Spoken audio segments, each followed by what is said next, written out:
You're probably thinking, why exactly are we making a video today about this?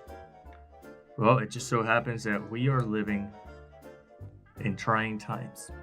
And I think it's in the best interest of everyone involved to have a sort of a tutorial of how to deal with haters. That's exactly why you're here.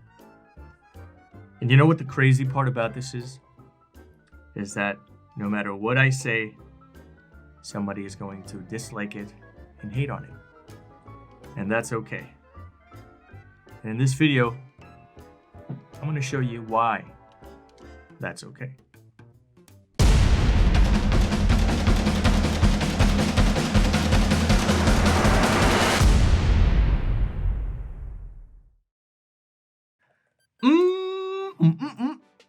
So good to be seen, and it's even better to see you. What's going on, guys? Welcome back to yet another video. I am Francis, and this is, of course, being sponsored by Petmosphere, the only pet app that you will ever need for anything pet related. If you're a pet lover like myself and happen to be a cat and dog lover, then this is the app for you. Feel free to swing by our petmosphere.com and download it for free on iOS or Android, anywhere you are in the world.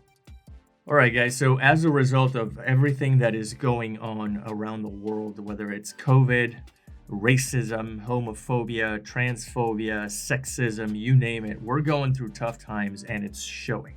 So I figured it would be in our best interest to explain just how I personally like to focus my attention when I am going to be the recipient of hate on the internet. So for example, yesterday I happened to upload a video in Spanish to my Spanish YouTube account, which is linked below. I'll link it here for you. And so I went ahead and did an opinion piece on a TV show that is a gossip show. It's dedicated to spreading misinformation, attacking LGBT communities, attacking women, attacking people of color, and it's just very distasteful. And I happened to put together a video. I invested a little bit of money to get it seen on Facebook, and I'm getting all sorts of backlash and hate as a result of it. And so I kind of want to give you my feedback as to how I personally, in my way and form and nature, deal with the hatred that I constantly receive on social media. Because at the end of the day, let's face facts here. Everybody is a tough guy behind the keyboard in a computer, and they will spew out all sorts of hate with seemingly no consequences. And they do that to vent. They do that to blow off some steam and just let loose on their frustrations of life.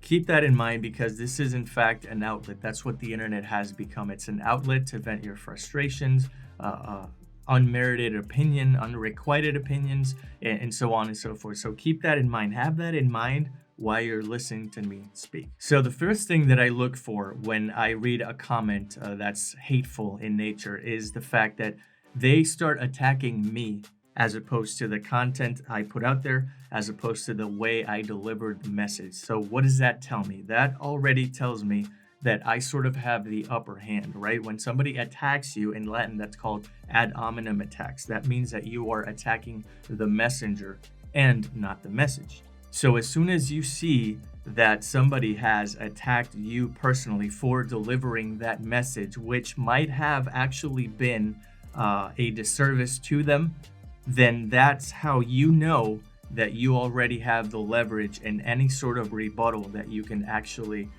put together against that attack. The second point I want to make is that I usually follow up a hateful comment or a question with another question that's pertained to the original line of questioning, the original incentive as to why I even made a video or a post. I usually like to follow it up to keep the person on track. And if you notice that somebody continues their line of questioning, their line of critical thinking or reasoning, as opposed to actually addressing what you say, then I stop right there. I bid my farewell. I leave one major comment explaining as to why I think they are digressing from the topic at hand, and I let them be. If they come back to the thread, right, and I'm talking about social media, if they come back to the thread of the post, the original post that they made on your account, then yes, I will continue to engage them, but otherwise, I will not. The third thing I want you to keep in mind is the fact that we come from all walks of life, all different backgrounds. We were raised by different parents in different countries, and so our values and beliefs and moral compasses are going to be tuned very differently with what you have to say. Sure, we're going to have a lot of foundations from which we can derive a lot of good conversations, but for the most part, every time you post about something that's borderline controversial, you're going to get backlash, you're going to get hate, you're going to trigger, as the kids are calling it these days, you're going to trigger a lot of people.